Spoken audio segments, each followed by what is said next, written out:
우리가 왜 복음서를 묵상을 해야 되는가? 그것은 성경적으로 보면 예수님 닮는 것이 예수님의 명령이에요. 뭐가 명령이라고요? 예수님 닮는 거야. 요한복음 13장 13절로 15절에 뭐라고 하셨습니까? 내가 너희를 사랑한 것 같이 너희도 서로 사랑하라. 그리하면 너희가 내 제자인 줄 알리라. 예수님이 사랑하신 것처럼 우리도 사랑해야 된다. 그래야 제자다. 또 우리 그리스도인의 복음은 예수님입니다.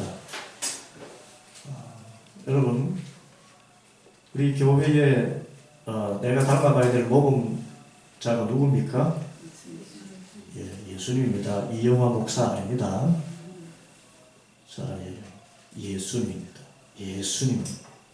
예수님이 우리가 닮아야 되고 바라봐야 될 아주 궁극적인 스승이시고 모범이십니다. 그리고 복음서를 묵상하면요, 예수님의 눈으로 자신을 보게 되고, 누구의 눈으로 자신을 봐요? 예수님의 눈으로 자신을 봐요. 오늘 이 사마리아의 여인, 그 자기 남편이 없다 하는 마음을 예수님께서는 바로 알아주셔요. 남편이 5이나 있었는데도 너 남편이 없구나. 그래서 예수님께는 나의 전 존재를 다 이해받고 있는 자신의 모습을 발견하게 됩니다. 그리고 이웃을 어떻게 보시는지. 나중에 와서 제자들이 아주 이상하게 여기셨어요. 사마리아 여인과 이야기하시는 것을 보고. 그런데 예수님께서는 사마리아 여인을 이렇게 당시에 적대관계에 있던 유대인으로서 사마리아 여인을 적대시하지 않습니다. 오히려 그의 아픔을 오늘 말씀에도 나오죠. 곤하여서 우물가에 털썩 주저앉으셨습니다. 예수님께서. 곤해서 주저앉아 계시면서도 목말라 하는 여인을 먼저 배려하는 사랑입니다. 그리고 이 복음서 묵상을 해야 되는 이유는 예수님의 이 마음을 가져야 예수님을 전할 수 있습니다. 어떤 마음요? 예수님 마음. 예수님의 제자가 된다는 것은 예수님의 마음을 갖는 것입니다. 혹 여러분들이 말씀을 통해서 은혜를 받는다면, 제가 그때는 보혜사 성령 하나님께서 저에게 예수님의 마음을 주셔서 말씀을 전할 때, 그때 여러분들이 은혜를 받게 되었습니다. 이러는 성도들은 다 성령을 마음에 주님께 주셨기 때문에 저게 사람의 말인지 하나님 말씀인지 분별할 수 있어요. 같은 성령이시기 때문에, 한 성령이시기 때문에. 그래서 저에게 예수님의 마음이 가지고 말씀을 전하면 여러분들이 하나님 은혜를 받습니다. 하나님 음성을 듣게 됩니다. 우리가 전도하는 일도 마찬가지입니다. 내가 예수님의 마음을 가지고 그리고 말씀을 전해야 사람들이 예수를 만나게 돼요. 그래서 전도의 어떤 지식만 가지고서 전해서는 열매가 나타나십니다. 열매가 없더라도 예수님 마음 가지고 복음을 전하게 되면 그 복음 전하는 자체가 얼마나 행복한지 모릅니다. 예수님 마음을 나타내는 것이기 때문에. 이런 예수님의 이 생애를 묵상하는 이 유익에 대해서 역사적으로는 이런 배경이 있어요. 그전까지는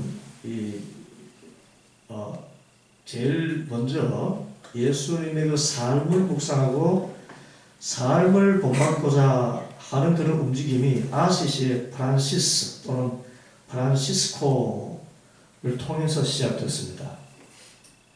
그전에는 교단 교회밖에 없었습니다.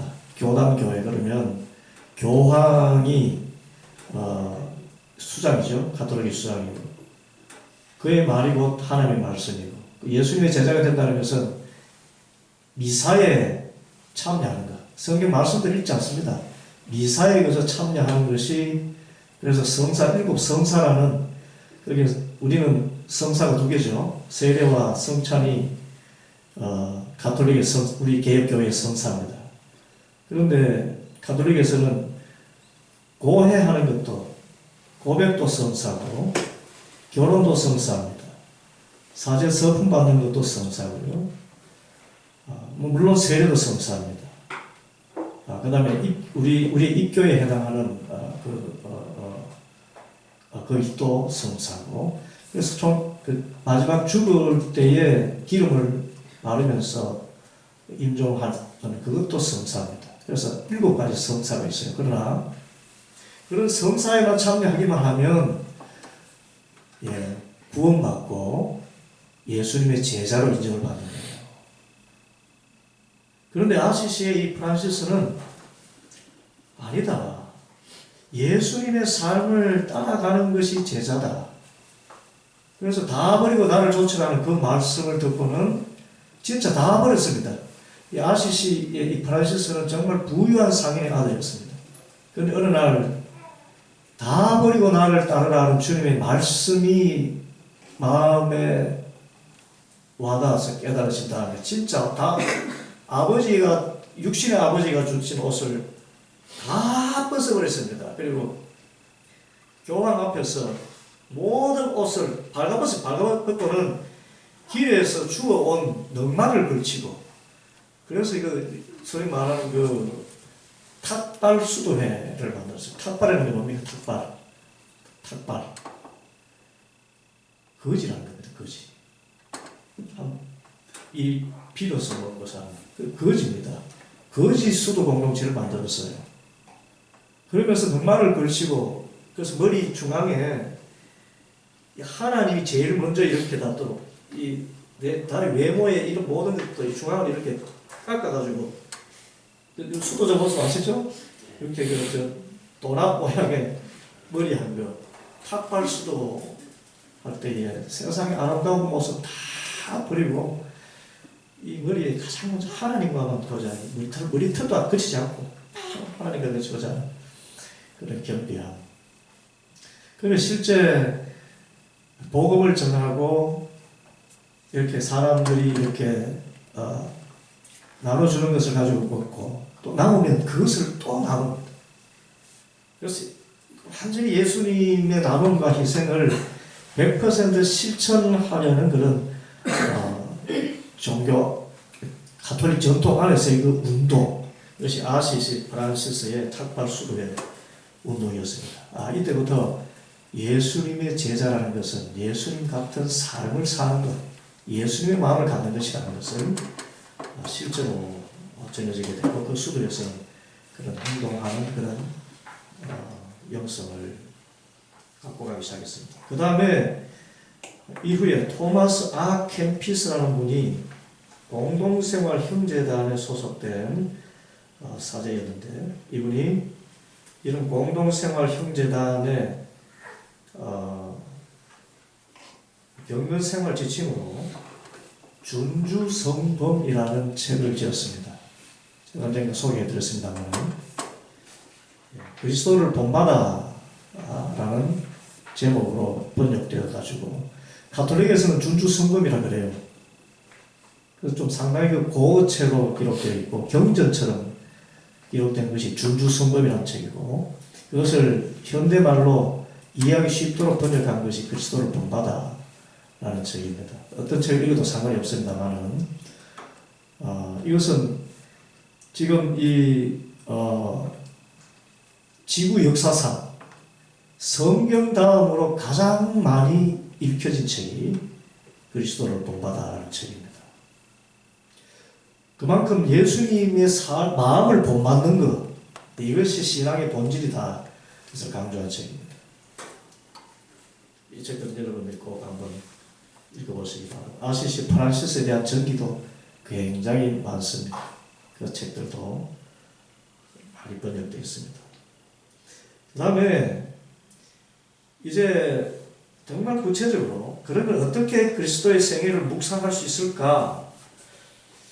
이것을 진짜 말씀을 묵상하는 가운데 이렇게 하면은 예수님의 삶을 깊이 묵상하고 예수님의 참된 제자로 살아갈 수 있겠다 라고 해서 말씀을 묵상하는 구체적인 방법을 연구한 사람이 누구죠? 로욜라의 이냐시오입니다. 예수회 사자입니다. 이냐시오, 로욜라의 이냐시오입니다. 이냐시오라는 이름인데, 이분이 영신수련이라는 책을 썼습니다. 지금의 영성불경 같은 그런 책입니다. 이번에 토마스 아 캠피스의 영향을 받아가지고 예수님의 생애에 대한 묵상 기도를 구체적으로 체계화해서 책을 썼습니다. 그래서 30일 동안 하루에 밥 먹고 자는 일 외에는 말씀을 온전히 묵상하는, 복음서를 완전히 묵상해서 예수님을 닮아가게 하는 그런 과정으로서 책을 쓴 책이 영신수련 책입니다. 이게 실제 번역이 되어 있고요. 그리고 이 30일 동안 실제로 가톨릭 사제들은 의무적으로 2년에 한 차례, 또 그 다음에 5년에 한 차례씩은 30일 동안 오직 이 피정에 들어가야 됩니다. 가톨릭 사제들은 의무적으로. 그리고 실제 우리 계신 교인들 가운데서도 이 복음서 묵상하기 위해서 30일 이 수도에 가서 이 피정을 하기도 합니다. 그런데 30일을 우리 일반인들이 완전히 수도 생활을 하기는 얼마나 어렵지 않습니까? 그래서 일상 가운데 영신수련이라는, 그래서 로열라의 이 영신수련을 일상생활에서 할 수 있도록 10일간의 영신수련이라는 책도 나와 있고 35일간의 영성수련, 그래서 하루에 두세 시간씩 해서 하는 수련책이 있고 또 40일간 하는 책도 나와 있고 또 그래서 중요한 주제만 간추려서 그렇게 만드는 책도 있습니다. 근데 이 영신수련의 주제가 뭔가 하면 예수님을 닮아가는 것이기 때문에 이것을 단계를 4단계로 나눴어요. 주간은 주간인데 원래 30일이기 때문에 일주일 동안 이렇게 이 본문들을 묵상할 수 있도록 했는데 사실상 4단계입니다. 그것을 여러분에게 요약해서 지금 나눠드린 것이 이 유인물입니다. 유인물 보시기 바랍니다. 여러분 이 자료는 국내 유일한 자료입니다. 이거 제가요 영신수련 책을 다 읽어보고 실제 거기에 나오는 본문들만 다 추려낸 것입니다. 여러분 이거 그냥 복사물이다 그냥 이렇게 책에 또 꽂아놓고 이러면 안 됩니다 이거.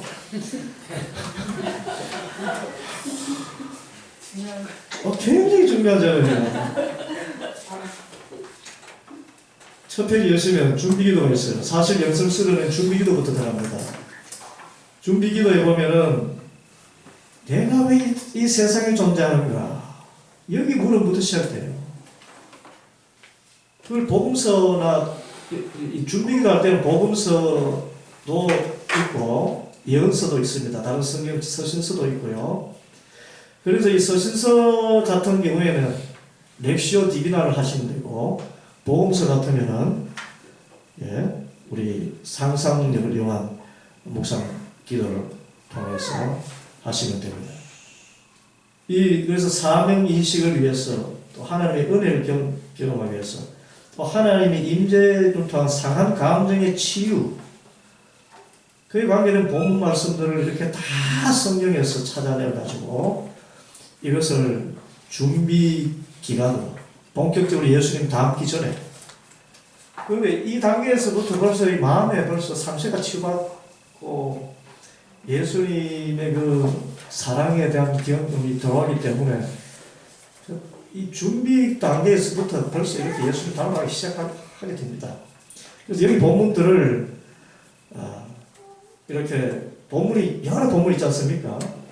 그래서 이것을 하루에 3본문 정도를 택해서 아침, 점심, 저녁, 수도사들은 처음에 하루에 7번 했습니다. 7번. 지금도 30일 피정 들어가면 하루 7번 묵상 기도를 합니다. 묵상할 때 우리 준비기도 같으면 첫날 누가복음 16장 13절 했다면 둘째 날은 누가복음 12장 23절 32절 하는 형식에, 그래서 여러분들이 이 준비기도 하면서 작은 가로침과 하나하나를 여러분 365일을 쭉 풀어가지고 여러분 스스로 영신 수련에 한 시간 이렇게 잡아보시기 바랍니다. 이 본문을 여러분에게 자료로 드립니다.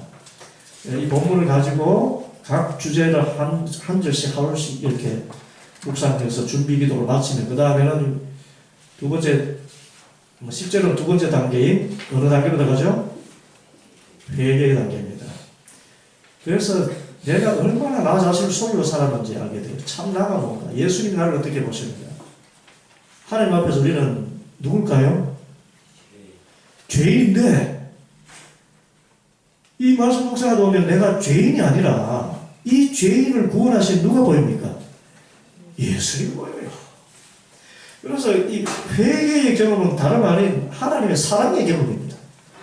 그래서 나는 용서받은 죄인이라는 그 은혜에 대한 경험을 하게 돼요. 여기서부터 제자도가 시작됩니다.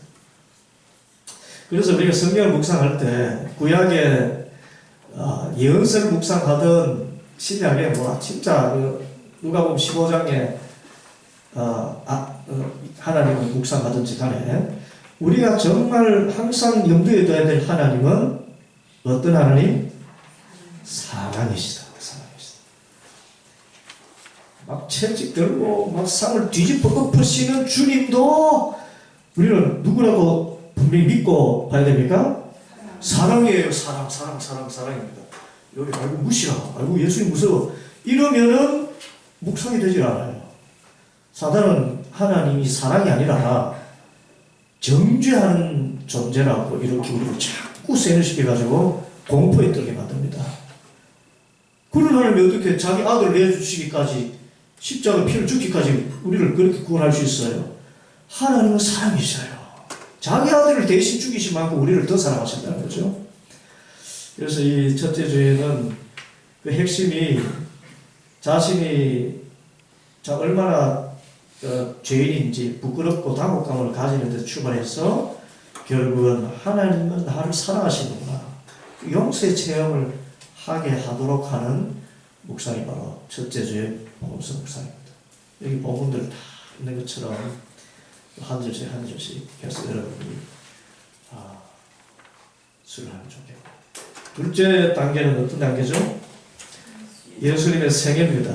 실제로 탄생에서부터 십자가 순환 당하기 전까지의 모든 사역과 삶입니다.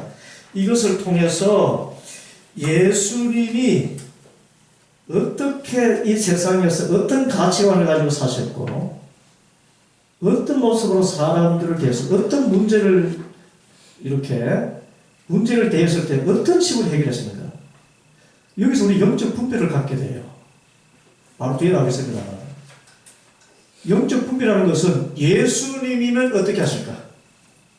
예수 믿는 사람이면 이렇게 할 것이라는 것을 묵상을 통해서 알게 돼요. 자, 사마리아 이 여인에 대해서 예수님의 제자들은 유대인들이기 때문에 사마리아 여인과 대화하는 것 자체를 굉장히 못마땅해 했습니다. 그래서 예수님은 어떻게 하셨죠? 있는 모습 그대로.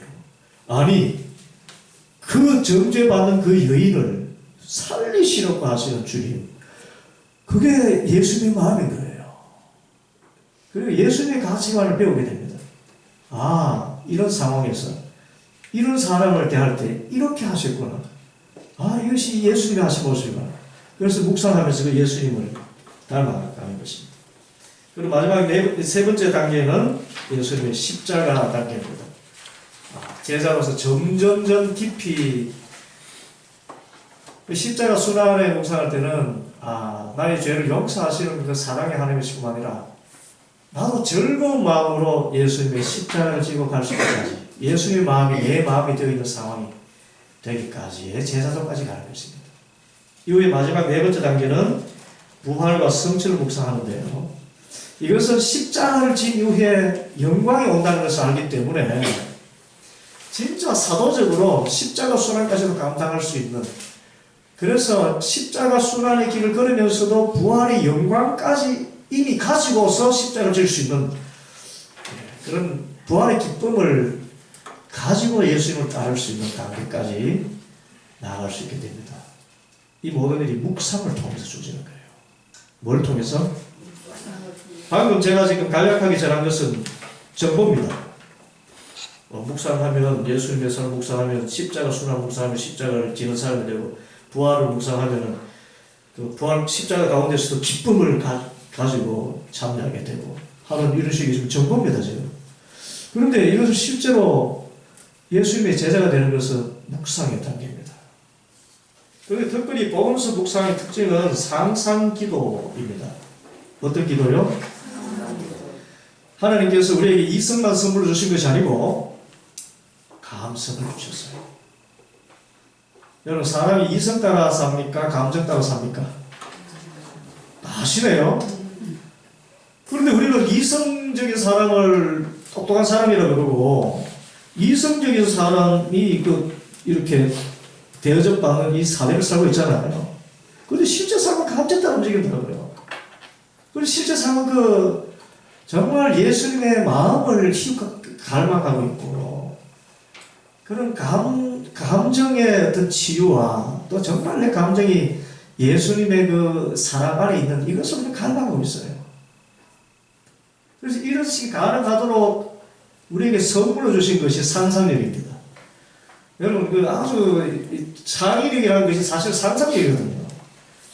우리의 모든 오감을 총동원해서 그래서 말씀 읽을 때에 나의 시각 한낮에 막 저머에 해가 쬐이는 그 상황 상대 여인은 아주 곤고한 모습 그런데 예수님도 곤고한 모습 그렇게 시각적으로 그리고 촉각적으로 이 더위 그리고 후각도 이렇게 메마른 대지에 아주 메마른 그런 그리고 옆에 생수가 있는데 우물에서 이렇게 풍겨나는 아주 신선한 그런 내용 이런 것들 이런 모든 것을 총동을 해서 그 자리에 들어가는 것입니다. 그 사건에 들어가서 한 사람이 인물이 되어서 예수님과 대화하고 제3자가 되어서도 예수님과 대화합니다. 그래서 상상 기도를 통해서 예수님의 그 삶에 뛰어들게 되고 자신의 모습을 보게 되고 이웃을 보는 모습을 보게 되고 이렇게 자신의 예수님의 관점으로 자신의 인생을 재해석하고 사람들을 해석하고 세상을 해석하게 됩니다. 이것이 영적 분별입니다.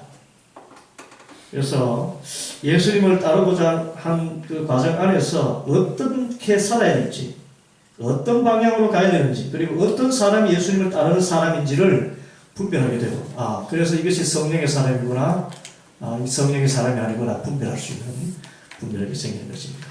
그런데 이제 복음서 묵상의 기도 방법 제가 오늘 실제로 했죠. 근데 이 책에서 내용과는 조금 더 다르게 세밀하게 했습니다. 사실 제가 나눠드린 요 유인물을 첨부해서 이 방법대로 하시길 바랍니다.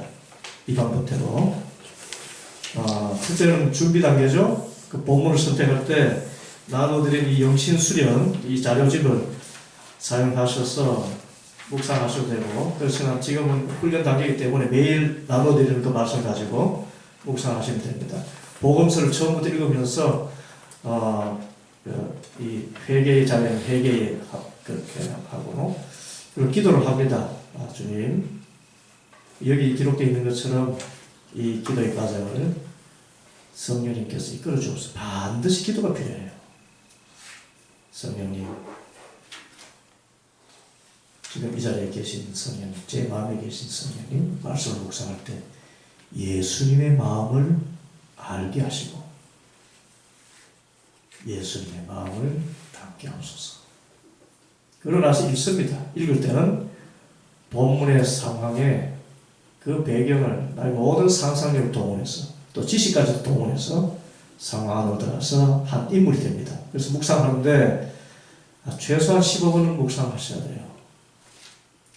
본문. 그래서 그 상황이 가다가 좀 잘 기억이 안 나면 그 본문을 다시 보면 됩니다. 본문을 보면서 그 상황 속에 들어가서 사진으로 이렇게 그림을 그려도 되고 영화처럼 동영상으로 이렇게 자신이 근데 본문 속에 잠겨가지고 자신이 수동적이 되도록 해야 됩니다. 그러니까 관심의 초점이 누구에게 가 있어야 돼요? 예수님. 예수님이 나를 어떻게 대하시는가? 예수님이 저 사람을 어떻게 대하시는가? 이때 예수님이 어떻게 말씀하시는가? 그리고 예수님을 중심해서 나는 수동적이 되어서 하되 묻습니다.